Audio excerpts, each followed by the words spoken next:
I need to admit something, and depending on how long you've watched this channel, this might genuinely surprise you. I don't make videos about combat systems, I don't make videos about gear scaling or DPS rotations. If a gacha game hands me a brand new gameplay mode, my honest first reaction is usually somewhere between sure, I'll poke at it for an hour, and please, just let me get back to the story. So when NTE's newest update turned out to be built almost entirely around a new gameplay mode, I wasn't exactly lightening up. And then I actually played it, and something happened that I genuinely was not expecting. I liked it. Not fine for a side mode, not acceptable filler between story bits. I actually enjoyed it. To a degree, I don't think I've hit with a gacha gameplay mode before, which is a weird thing to sit with, honestly. But here's the part I actually want to talk about today. Because the more I ask myself why this worked on me, the more it started connecting to something I've believed about this game since before it even released. Something this update didn't invent, it just finally gave me proof of it. So, the 999, sorry, the 1000 less one nights game mode. Before we even get into the board itself, there's a small thing I want to flag, because it's easy to skip past.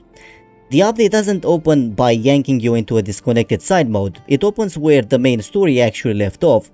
The characters are unwinding, taking a breath before the next big thing. And the anomaly game board is presented as part of that moment, not a separate menu tacked on next to it. That's a small thing, but I like it. I like when a side mode still remembers it exists inside the same continuity as everything else. Now, the board itself. Once you're in, NTE throws you somewhere completely different from its usual identity. No urban backdrop, no modern day anomaly hunting, you're dropped into a straightforward fantasy world. Dungeons, gear, leveling, a big evil dragon at the end you're clearly meant to kill. As generic as premises get, and I want to be upfront, the gameplay loop is simple. Clear dungeons, level up, swap gear, fight bigger things until you fight the biggest thing. There's an equipment system where you can actually change out individual pieces. Small feature, but rare enough in this genre that it stood out.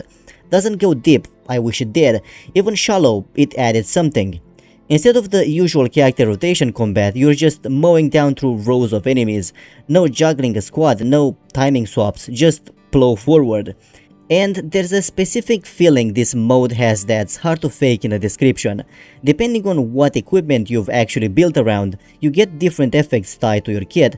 Once you hit max level with the right gear lined up, you can just plant yourself in the middle of a pack of enemies and watch the whole group go down almost instantly. I haven't optimized my own build yet, still farming for the right pieces, but even mid-farm, there's something genuinely satisfying about watching an entire crowd of enemies just go all at once. Here's the confusing part. It's rudimentary, it's not reinventing anything, and I had a genuinely great time with it. For someone who doesn't come to gacha games for gameplay, that's not a small reaction. That's the first time I remember a gameplay mode in this genre actually earning my attention on its own terms, not just my patience. I sat with that for a while. Why did something this simple land this well? Here's something I said in a video before this game even launched.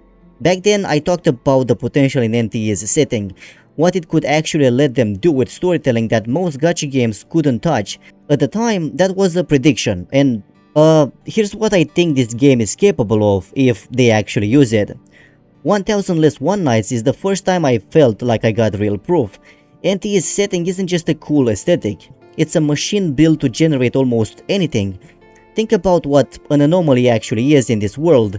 It's not limited to some ancient artifact or a cursed bloodline. Any object can become one. A toy, a piece of furniture, a meme, apparently. If it exists and enough belief or fear or fixation gathers around it, it can become an anomaly. Which means, in theory, there's basically no ceiling on what kind of story this game can tell. A story doesn't need an in-universe justification the way it would in most settings. The world's own internal logic already hands you a blank check. That's a genuinely rare thing for a gacha game to have baked into its premise from day one.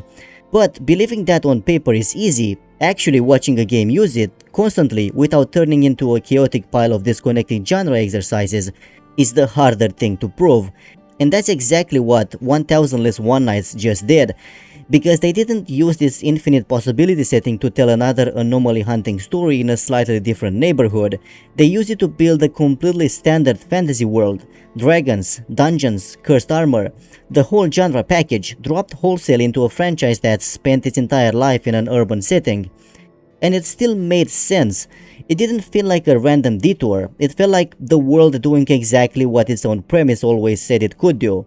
That's the proof I didn't know I was looking for.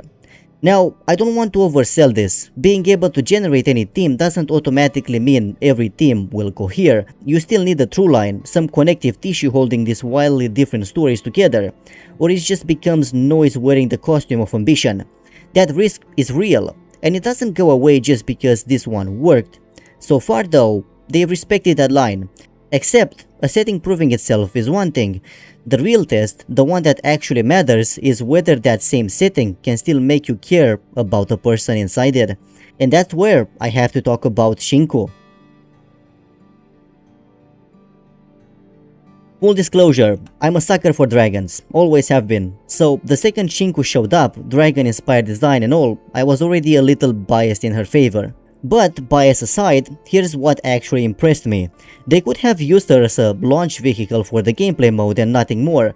New face, new mode, minimal effort spent making her matter beyond here's who you'll be following around this dungeon crawl. That happens constantly in this genre. They didn't do that. Her story, on paper, isn't new. She's afraid of her own power, afraid of losing control of it, afraid of what happens to the people around her if she does. You've seen this arc before, probably a dozen times in a dozen different shows and games. What got me is what they did with it. Inside the fantasy world the board creates, there's a cursed armor, necessary if you want a real shot at beating the dragon at the center of the story, and wearing it comes with a cost. It can push whoever wears it toward losing their mind. That armor isn't just a gameplay gimmick or a boss fight gate, it's Shinku's fear given a physical form. Power that makes you stronger and threatens to consume you at the exact same time. You don't need a lore entry to explain what that means. The metaphor is just sitting right there doing the work. Her actual character arc gets spread out across hours of gameplay content, which honestly could have gone badly. Thin distribution across a gameplay mode is usually where character writing goes to die. It didn't feel like that way here. It landed, it hit the beats it needed to hit, and by the end she felt like an actual developed character, not a mascot for a new mode. That alone would be worth talking about, but there's something bigger sitting underneath it, and I think it might matter more long term than Shinku's story itself. Normally, a character introduction in a gacha game is a solo act. The quest exists because the character needs a spotlight.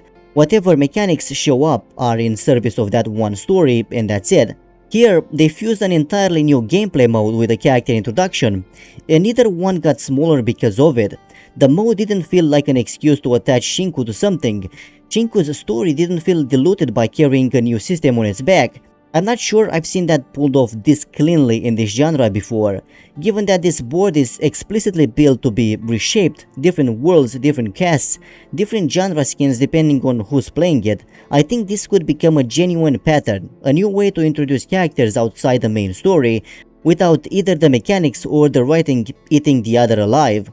I don't know if they'll actually go that direction again, but I hope they do. Because if this is what a gameplay update with a little story sprinkled in looks like, I'm genuinely curious what happens when they decide to lean into it on purpose. So where does that leave me? I came into this expecting a gameplay update I'd tolerate for an hour and move past. Instead, I got a mode I actually enjoy on its own merits, a piece of evidence for something I've believed about this game since before it launched, and a new character who got treated like she actually mattered. I'm still not entirely sure if this mode changes anything structurally going forward. Maybe it's a one-off experiment, maybe it becomes the recurring format. I genuinely don't know yet, and I don't think pretending I do would be honest. What I do know is that NTE's setting just did something a lot of gacha worlds can't. It reached into a completely different genre, wore it convincingly, and still found a way to say something true about one of its characters. So, I'll turn it back to you. Do you think 1000 Less One Nights is a one-time experiment or the start of something Hata Studios keeps building on? And if they do bring back this gameplay mode as character introduction format, who do you want to see get that treatment next? Anyway, that's gonna be all from me for this one. If you enjoyed this video, don't forget to leave a like and subscribe if you want to see more story discussions like this one. As always, thank you so much for watching, and I'll see you in the next story.